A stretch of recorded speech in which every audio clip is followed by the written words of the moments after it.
Here at Tiger Schulman headquarters with Bellator welterweight champ Lyman Good. Lyman, you got a tough fight coming up against an Olympic wrestler in Ben Askren. You feel like his wrestling is the only threat he poses to you? You know, it's anybody with any renowned experience in anything, whether it's his stand-up or his wrestling, will always be a potential threat. I think it's just a matter of preparation. You know, anytime you prepare against someone's very best assets, I feel it's not as much of a threat anymore. As long as you accept the fact that he's great and amazing at that one area, you know, you prepare for the worst and then, you know, just anticipate, you know, the best as far as the outcome of the fight, you know. Right. Do you feel confident that you can neutralize his wrestling stuff in the takedowns? I feel like I do. I feel like I'm always constantly evolving as a fighter. And anytime I, you know, get in contact with a fighter who brings, you know, real danger or threat, whether it's his stand-up, his ground game or anything, that's going to be my main preparation and my main prepping for a fight, which kind of gives me the edge, you know, to get better than to just try to, you know, nullify someone's takedowns if he's a great wrestler or their punches if they're a great stand-up fighter. Yeah. All right, you saw the fight with Hornbuckle and how efficiently you use this wrestling. Do you feel like your strength is going to play a factor, give you the edge against Askren's wrestling? I think it definitely will. You know, I don't think Askren's fought anybody like me yet. And considering, you know, the high level of experience that Hornbuckle came into the fight with, I think, you know, he's an amazing fighter, but the comparison or the matchup between the two made it so that Hornbuckle's experience on his back gave, you know, Askren somewhat of an advantage because that's where Askren wanted him to be. You know, basically wanted him to be on the floor. And, you know, I don't know if he was, I'm sure he was prepared, he was ready for that fight, Hornbuckle. But I think, you know, Askren went out there, he just imposed his game on Hornbuckle with his, you know, with his takedowns and everything. Right. You know? Now, there's been a lot of trash talk on Askren's end. You normally remain humble and try to stay away from that. Is there anything you'd like to say in response to Askren? I have nothing to say about that. You know, all to his credit, the more he, you know, trash talks, the more he is actually helping me out, you know. Right. Besides, in a sport like this, you need heroes and villains, and it's clear as to who partakes of which role in this fight. You know, and I think it kind of gives a little entertainment to the fight. It gives a little anticipation, that little, you know, kind of like fuel and fire leading up to the fight.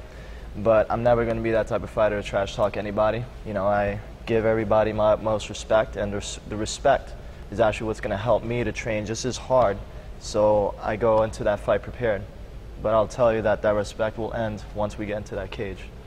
Everything will change then. Absolutely, yeah. Now, you've been working with Kurt Pellegrino for this camp. You'll continue to work with him for the rest of the camp. I know George Masvidal is coming up in a few weeks to work with you for his fight with Paul Daly. Is there anybody else you're working with for this fight? Anybody that I can get my hands on. You know, I'm trying to be resourceful right now. And anybody that's just going to come in fresh and just come at me hard and try to just give me their, you know, their best in their A game, you know, whether it's wrestling, stand-up or anything, you know, I'm open to it. I got a lot of Pellegrino's kids, you know, coming through. He's got a lot of good fighters out there in his camp that's coming here, you know, really good in their background with wrestling, jiu-jitsu. So it's actually good for me to work on, you know, and vice versa. We're kind of helping them out as well, you know, with their stand-up. But overall, I'm trying to just be resourceful with anybody I can get my hands on. So as long as they're better than me and they're willing to just try to beat the hell out of me, you know, and really pour it on and help me train hard. Yeah. Now, Askren has said that GSP is boring. Do you agree with that?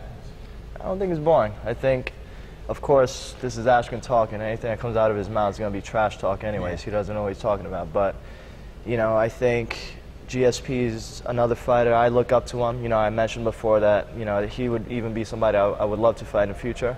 But of course, it's out of respect, and I look up to fighters like him because they're constantly evolving in the game right now where today the caliber of the fighter in this MMA sport is ever growing. You know, you have people who are just amazing these days. We're talking about within a span of over 5 years. We're talking about where, yeah, it's a complete different generation. I feel like GSP is one of the forerunners leading into that generation now, you know, where overall he's just well-rounded. Yeah. All right, and with all the talent in MMA right now at 170, is there anybody out there you want to test yourself against? Right now, anybody. As it comes? Yeah. You know, one step at a time, I always say, and I don't want to look past anybody right now. Keep my focus, but right now, the only person I'm thinking about at 170 is Ben Askren. Nobody else.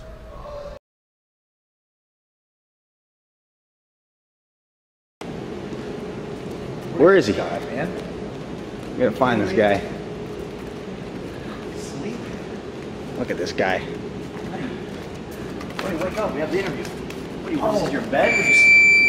You're seriously sleeping in the cage? That wasn't a joke? No. Oh, man. All right, let's get this interview done. Sorry about that. No problem. Totally forgot.